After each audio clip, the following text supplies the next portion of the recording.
Since nag-issue na ng waiver si Ronaldin Baterna doon sa checking account that according to her, yung checking account na yon, lahat ng mga cheque, pinirmahan niya, ibinigay niya sa iyo. And that was testified by Ronaldin Baterna. So hawak mo lahat ng mga cheque, control mo na yung checking account.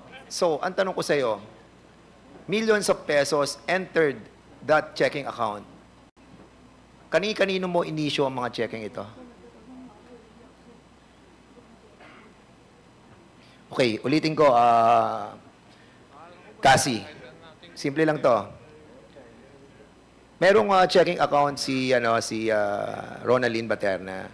And she told us na mag-i-issue siya ng waiver. So in other words, makikita na namin yung through AMLAC, makikita na natin yung mga laman, kung sino mga nag-issue, sino ang pumasok na pera. So in other words,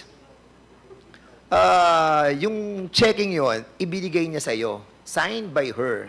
So in other words, control mo yung checking yon. So ngayon, tanong, sino-sino ang mga inisyuhan mo ng mga checking yon for many years and for many millions that entered that checking account? And remember, you told me, through text, ayaw mong maipit doon sa mga nag-uumpugang mga malalaking mga bato. So, tell us, sino yung mga taong ito na binigyan mo ng cheque? Okay, pwede na po magsalita. Regarding naman po sa mga cheque is, I think kung hindi po nagkakamali sa mga rental po siya, ng mga house po or condo. Yeah. Pero Rentals if na? million, I'm not Oo. sure po. Kasi, Cassandra, no, millions of pesos ang dumaan doon sa checking account. And aside from that, how many bank accounts do you have?